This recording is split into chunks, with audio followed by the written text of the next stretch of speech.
అది my friend living legend. అన్ని మైకులు ఎందుకు, ప్రెస్ మీట్ ఏమైనా ఉంది? థ్యాంక్ యూ అండి అందరికీ. చాలా చాలా చాలా సంతోషంగా ఉందన్నమాట, అది మాటల్లో చెప్పలేనిది. నా పేరు హైపరాది, నేను ఆంధ్రప్రదేశ్ డిప్యూటీ సీఎం గారి తాలూకా. ఇది నేను ఇంక ఎన్ని సంవత్సరాలైనా చెప్పుకుంటాను, నేను అందులో తిరగలేదు. అంత కష్టపడ్డాం, ఆ ఫలితం మాకు అంత ఆనందాన్ని ఇచ్చిందనమాట నిజంగా. అంటే ఇంకా ఈరోజు ఈ ఫంక్షన్ ఇంత గ్రాండ్గా చేస్తున్న విశ్వప్రసాద్ గారికి నిజంగా థ్యాంక్ యూ చెప్పాలి. ఎందుకంటే మన కూటమి అనే ఒక సినిమా 164 రోజులు ఆడింది, అందుకే ఈ సక్సెస్ మీట్ జరుగుతుంది.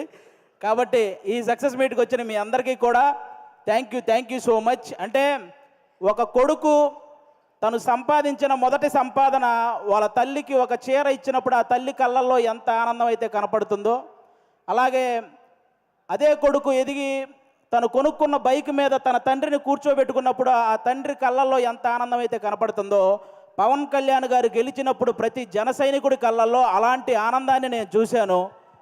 నిజంగా అలాంటి ఆనందాన్ని నేను చూశాను. ఎందుకంటే ఆల్మోస్ట్ 10 సంవత్సరాల నుంచి జనసేనకు సంబంధించి ఏదైనా మీటింగ్ జరుగుతున్నప్పుడు చాలామంది కింద నుంచి సీఎం అని అరుస్తుంటే కొంతమంది అనేవాళ్ళు, ముందు మీ వాడిని ఎమ్మెల్యే అవ్వమను అప్పుడు చూద్దాం అనేవాళ్ళు. బాబు మీ అందరికీ చెప్తున్నా, 21 చోట్ల నిలబడితే 21 మంది ఎమ్మెల్యేలని కొట్టాడు, 2 ఎంపీలు కొట్టాడు.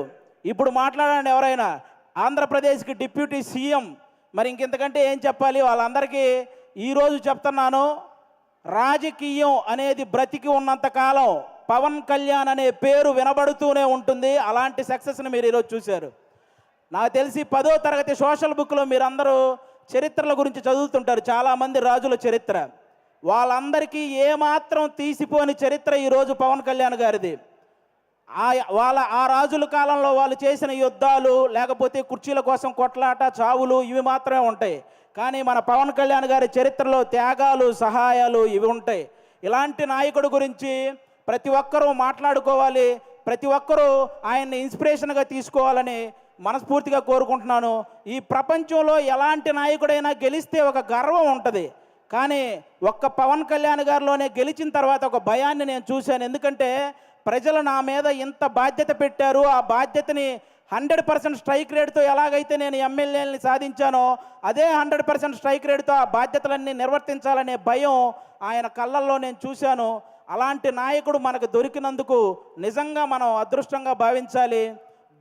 గెలవటం ఇదంతా ఒక ఎత్తు అయితే, లంకా దహనం చేసిన తర్వాత హనుమంతుడు వెళ్ళి శ్రీరాముడి పాదాలు పట్టుకున్నట్టు ఎప్పుడైతే 21 సీట్లు గెలిచాడో వెళ్ళి వాళ్ళ అన్నయ్య చిరంజీవి గారి పాదాల పైన కూర్చున్నాడు, పాదాలను పట్టుకున్నాడు చూసారా, అప్పుడు ఆ అభిమానం 100 రెట్లు పెరిగిందండి. అందరి కళ్ళల్లో ఒక ఎమోషను. అంటే మెగా ఫ్యామిలీకి ఎప్పుడు దూరంగా ఉంటాడు కళ్యాణ్ గారు, దూరంగా ఉంటాడని అనుకునే వాళ్ళందరికీ ఈ విజయాన్ని తీసుకెళ్ళి అన్న దగ్గర పెట్టాడు చూసారా, అంతకంటే ఎమోషనల్ మూమెంట్ ఇంకోటి లేదు. అది మనకి ఎప్పటికీ గుర్తుండిపోతుంది.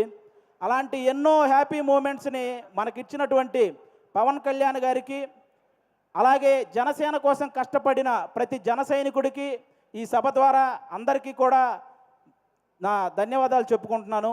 Thank you so much. ఈరోజు ఇక్కడికి ఇంతమంది వచ్చినందుకు మీ అందరికీ వన్స్ అగైన్. ఇక నుంచి మనకి ప్రాబ్లమ్స్ ఏమి ఉండవు, అంతా హ్యాపీగా నడుస్తుంది 5 సంవత్సరాలు. కాబట్టి మీరందరూ ఇలాగే ఈ సక్సెస్ని ఎంజాయ్ చేయాలని మనస్ఫూర్తిగా కోరుకుంటున్నాను. థ్యాంక్ యూ అండి, థ్యాంక్ యూ. అందరికీ ఒక డౌట్ ఉంది, డిప్యూటీ సీఎం గారు సినిమాలు చేస్తారా? చేస్తారండి, కంపల్సరీగా. కొన్ని ఉన్నాయి కదా బ్యాలెన్స్, అవి పూర్తి చేయాలి కదా, చేస్తారు. మమ్మల్ని ఎప్పుడు ఎంటర్టైన్ చేయడానికి థ్యాంక్ యూ వెరీ మచ్.